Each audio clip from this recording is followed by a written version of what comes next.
On a tense Sunday, a tired rideshare driver steps in. When a laundromat attendant is blamed for chaos he didn't cause. After two teens crack a folding table and a landlord threatens to dock pay, she uses her own scarce cash and time to run the floor and calm the room. The act reveals quiet burdens on both sides and sets off small changes that ripple through the neighborhood without fanfare. Before we get started, tap like, share, and subscribe to join the journey. And tell me, where in the world are you watching? Drop your country below. I love seeing the global trail of these stories. Sunday started slow at the laundromat. The lights flickered on and hummed. A radio in the office played a morning show with bad jokes. Steam fogged the front windows, even though it was cold outside. The big dryers rolled like sleepy suns. The man in the red polo dragged a mop. He had grey stubble and gentle eyes. He tipped the bucket and made a neat path down the aisle. He picked a single sock off the floor and smoothed it, then pinned it to the corkboard with a blue pushpin. No one looked up. A boy rode a wire cart like a scooter. His sneakers screeched. The man put out a hand, not touching, just a warning. The mom didn't glance up. "Don't tell my kid what to do," she snapped at him. Even though he hadn't said a word, he backed away like a shadow. The cart wobbled and banged a table leg. The man moved the cart to the wall, and the kid found a new game with the soapbox. I came in with a cracked blue basket. I had slept in my car between rides the night before. My hair was the color it used to be before I stopped trying blue at the ends, my roots showing. I wanted to do 3 loads and grab a nap in a chair while they turned. I fed quarters into a washer. The coin drop clinked, and I watched the numbers climb on the tiny screen. The triple loader coughed and beeped mid-cycle. It made a long, sad tone and flashed a code no one could read. Someone yelled from the back, "Hey, my stuff's stuck." Another person slapped the change machine and said it ate their bill. The boy in the hoodie near the window kicked the folding table again, just because his friend laughed. 2 teens laughed and kicked a folding table. One leg cracked near the screw. The table sagged, and my heart sank with it. The man rushed over, his mop leaving a wet trail. "Please," he said, and that was it. One word. The taller kid rolled his eyes. "Chill, mop guy."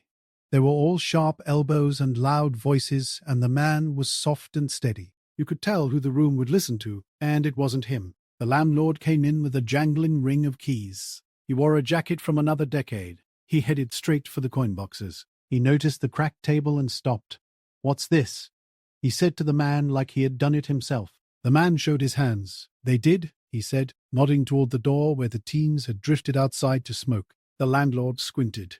"You watch the floor. You let it happen, it's on you."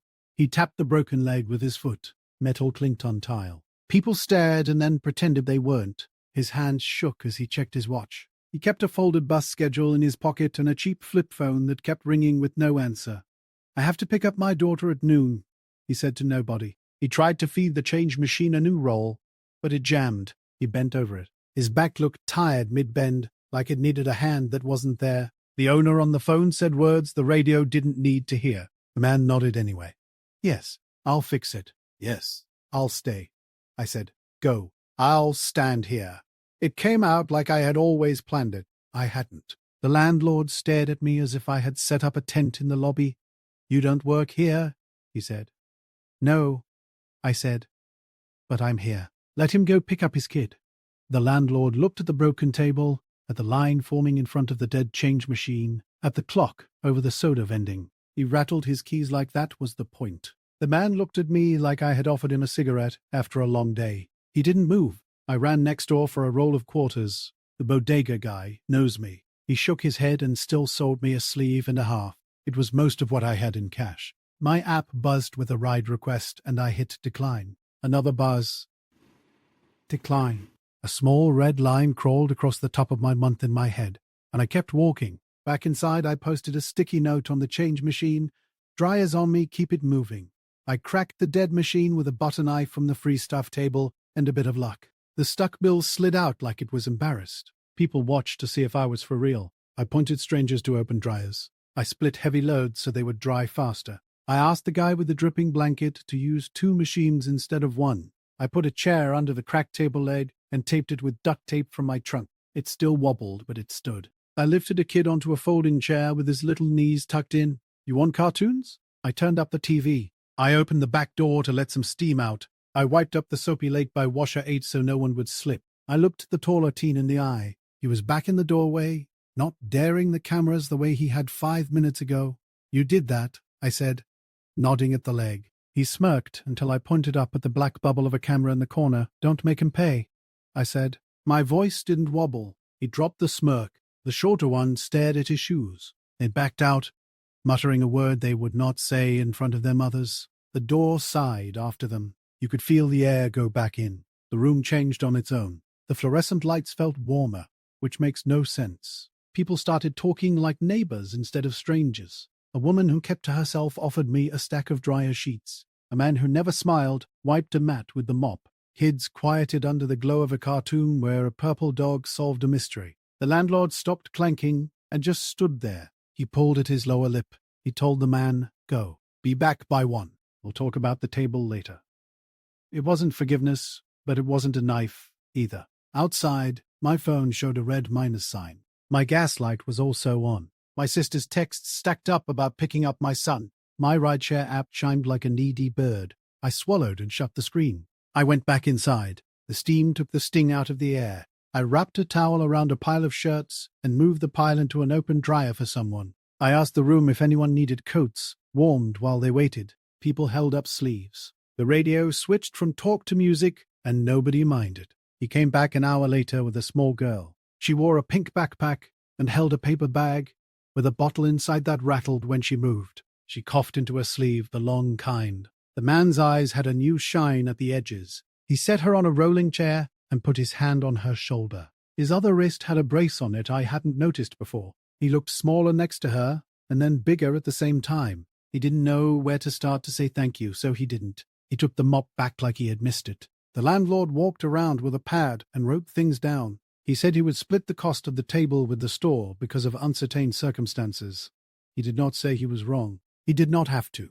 The man's shoulders went down the way shoulders do when someone takes half the boxes from your arms. A boy in the corner waved his receipt like a flag, as if it meant something other than dry clothes. I fed another quarter into a stranger's dryer and watched the flame through the little window. I could see my face in the glass blue ends of hair, tired eyes that still had some fight. The little girl drew on the fogged window with her finger 2 eyes and a crooked smile. The man poured her a cup of water from a cone and set it on the counter. She held it with both hands like it was hot, even though it wasn't. By dusk, a paper cup sat by the register. Someone had written for the table on it with a dull marker. A few ones were folded inside, tired ones, but still. People dropped spare quarters on the windowsill like seeds. The teens slipped in again, slinked past the dryers, and one of them slid a crumpled 10 into the cup without making eye contact. He picked up the chair under the cracked table and pushed it in place. Like if he made it neat, it would erase something in him. A woman put a spare pair of gloves on the counter with a note. For cold mornings, a guy from down the block who fixed appliances showed the man how to unjam the change machine without a knife. Someone put a sticky note by the corkboard that said, "Need a ride? Ask," and left a phone number. The landlord didn't remove it. He let it be. When my last load was done, I folded slow. Not because I was stalling, because I liked the sound the room made now. The dryers hummed their steady hum. A lullaby for adults who had stuff to do. The man's girl fell asleep with her head on a stack of towels, the pink backpack as a pillow. He wiped the counter in circles. He didn't look at the cup. He might have cried if he had. He didn't want to cry in front of the room. I checked my balance and winced. It was still red. Rent was still coming. Gas was still low. My car still had a light on for something I couldn't pay for yet. None of that changed, but something did. Loads get lighter when another set of hands is on the edge. The joke is that no one touches your laundry but you. It turns out that's not true. Sometimes someone else holds a corner just for a minute, and you can breathe. The room felt like that. Breathable. The man wrapped a towel around the broken leg of the table, neat like a bandage. He left the chair under it as a splint. The landlord let it pass without a speech. The cup glinted under the lights. People tossed in change and didn't wait for clapping. It wasn't a big thing. It was big enough. We did not swap life stories. He just pressed his palm to his heart when he caught my eye. I did the same. That was it. He held the door for me when I took my basket to the car. The air outside had thinned and gone blue. On the corkboard, a single pink sock hung by a blue pushpin. Next to it, a new handwritten note said, Lost one? Take one. The dryers hummed behind me. My breath ghosted in the window. I slid the empty cart back into its line and left it there, ready for whoever came in next.